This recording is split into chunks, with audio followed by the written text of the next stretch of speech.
Personal Memoirs of U.S. Grant, complete by Ulysses S. Ulysses Simpson, Grant. Chapter 5.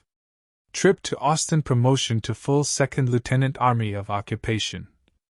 When our party left Corpus Christi, it was quite large, including the cavalry escort, paymaster, Major Dix, his clerk, and the officers who, like myself, were simply on leave.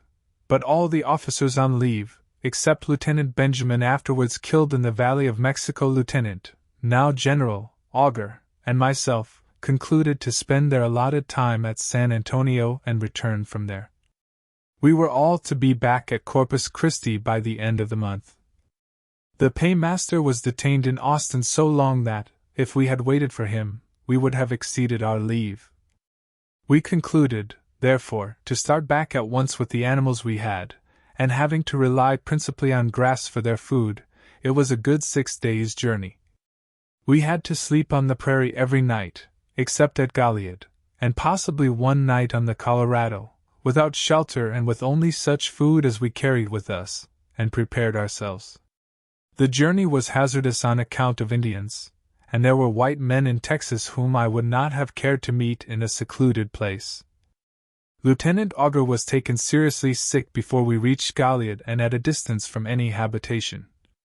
To add to the complication, his horse, a Mustang that had probably been captured from the band of wild horses before alluded to, and of undoubted longevity at his capture, gave out.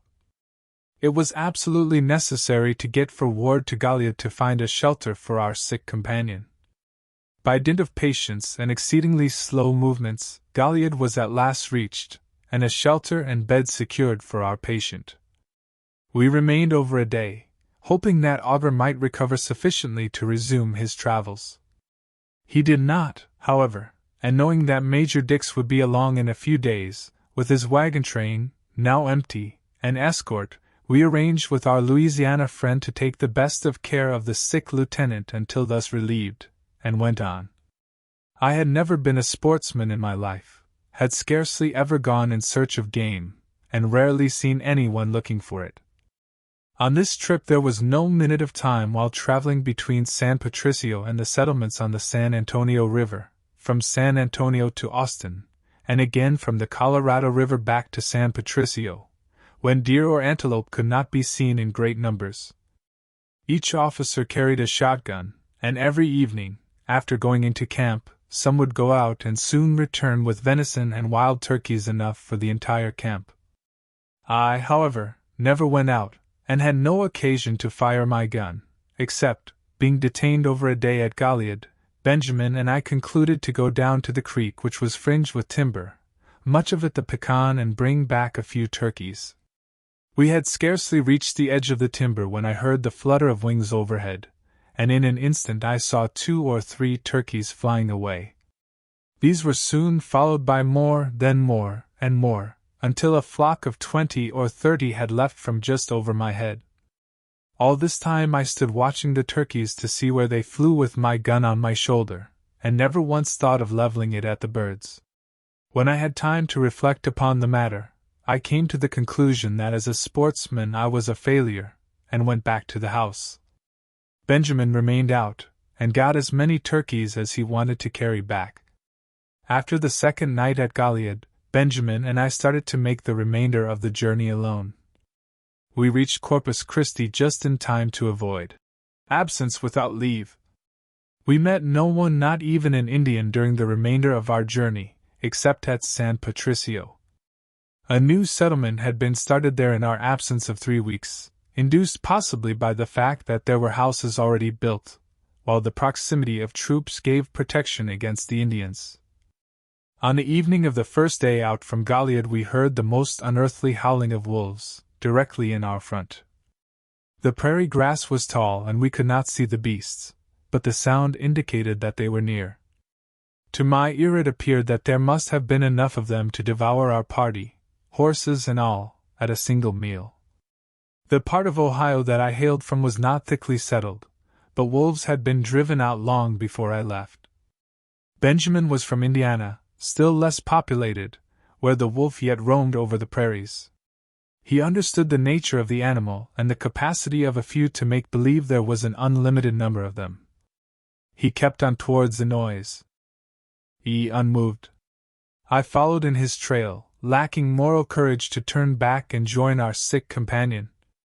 I have no doubt that if Benjamin had proposed returning to Gilead, I would not only have seconded the motion, but have suggested that it was very hard-hearted in us to leave Augur sick there in the first place. But Benjamin did not propose turning back. When he did speak, it was to ask, "Grant, how many wolves do you think there are in that pack?" Knowing where he was from, and suspecting that he thought I would overestimate the number, I determined to show my acquaintance with the animal by putting the estimate below what possibly could be correct, and answered, "Oh, about 20, very indifferently." He smiled and rode on. In a minute we were close upon them, and before they saw us. There were just 2 of them. Seated upon their haunches, with their mouths close together, they had made all the noise we had been hearing for the past 10 minutes. I have often thought of this incident since, when I have heard the noise of a few disappointed politicians who had deserted their associates. There are always more of them before they are counted. A week or 2 before leaving Corpus Christi on this trip, I had been promoted from brevet second lieutenant, 4th Infantry, to full second lieutenant, 7th Infantry. Frank Gardner, afterwards General Gardner C.S.A., of the 7th, was promoted to the 4th in the same orders. We immediately made application to be transferred, so as to get back to our old regiments. On my return, I found that our application had been approved at Washington. While in the 7th Infantry, I was in the company of Captain Holmes, afterwards a lieutenant general in the Confederate Army. I never came in contact with him in the War of the Rebellion, nor did he render any very conspicuous service in his high rank. My transfer carried me to the company of Captain McCall, who resigned from the army after the Mexican War and settled in Philadelphia. He was prompt, however, to volunteer when the rebellion broke out, and soon rose to the rank of Major General in the Union Army. I was not fortunate enough to meet him after he resigned. In the old army he was esteemed very highly as a soldier and gentleman. Our relations were always most pleasant. The preparations at Corpus Christi for an advance progressed as rapidly in the absence of some 20 or more lieutenants as if we had been there. The principal business consisted in securing mules and getting them broken to harness. The process was slow but amusing. The animals sold to the government were all young and unbroken, even to the saddle, and were quite as wild as the wild horses of the prairie. Usually a number would be brought in by a company of Mexicans, partners in the delivery. The mules were first driven into a stockade, called a corral, enclosing an acre or more of ground. The Mexicans, who were all experienced in throwing the lasso, would go into the corral on horseback, with their lassos attached to the pommels of their saddles. Soldiers detailed as teamsters and blacksmiths would also enter the corral, the former with ropes to serve as halters, the latter with branding irons and a fire to keep the irons heated. A lasso was then thrown over the neck of a mule, when he would immediately go to the length of his tether, first one end, then the other in the air. While he was thus plunging and gyrating, another lasso would be thrown by another Mexican, catching the animal by a forefoot. This would bring the mule to the ground, when he was seized and held by the teamsters while the blacksmith put upon him, with hot irons, the initials U.S. Ropes were then put about the neck, with a slip noose which would tighten around the throat if pulled. With a man on each side holding these ropes, the mule was released from his other bindings and allowed to rise. With more or less difficulty he would be conducted to a picket rope outside and fastened there. The delivery of that mule was then complete. This process was gone through with every mule and wild horse with the army of occupation. The method of breaking them was less cruel and much more amusing. It is a well-known fact that where domestic animals are used for specific purposes from generation to generation, the descendants are easily, as a rule, subdued to the same uses. At that time in northern Mexico the mule, or his ancestors, the horse and the ass, was seldom used except for the saddle or pack. At all events, the Corpus Christi mule resisted the new use to which he was being put. The treatment he was subjected to in order to overcome his prejudices was summary and effective. The soldiers were principally foreigners who had enlisted in our large cities, and with the exception of a chance drayman among them, it is not probable that any of the men who reported themselves as competent teamsters had ever driven a mule team in their lives, or indeed that many had had any previous experience in driving any animal whatever to harness. Numbers together can accomplish what twice their number acting individually could not perform. 5 mules were allotted to each wagon. A teamster would select at the picket rope 5 animals of nearly the same color and general appearance for his team. With a full corps of assistants, other teamsters, he would then proceed to get his mules together. In twos the men would approach each animal selected, avoiding as far as possible its heels. 2 ropes would be put about the neck of each animal, with a slip noose, so that he could be choked if too unruly.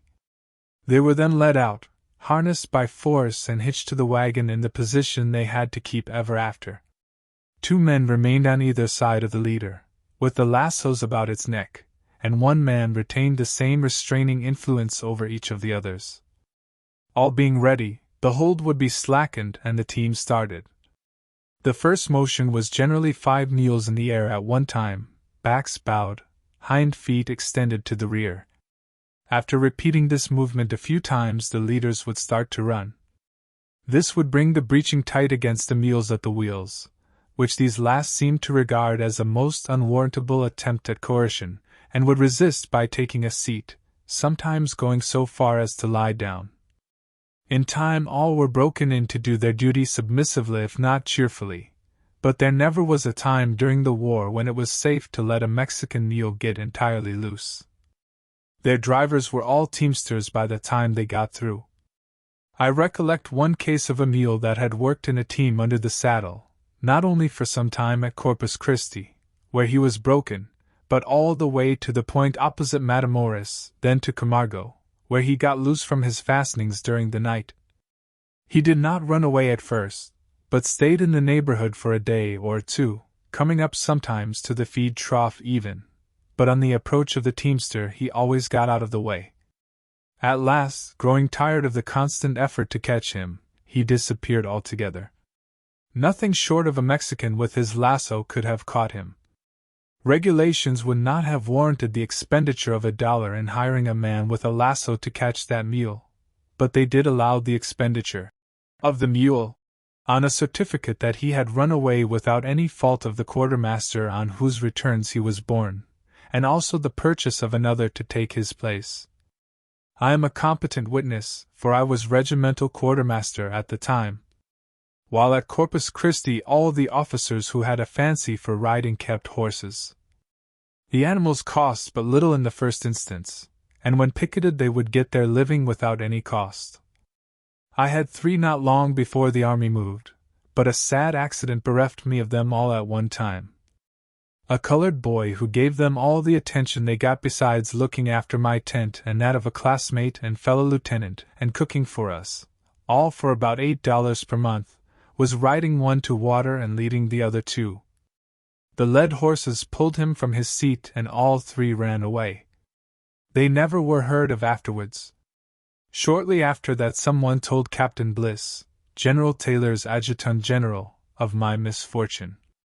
"Yes, I heard Grant lost $5 or $6 worth of horses the other day," he replied. "That was a slander. They were broken to the saddle when I got them and cost nearly $20. I never suspected the colored boy of malicious intent in letting them get away, because, if they had not escaped, he could have had one of them to ride on the long march then in prospect.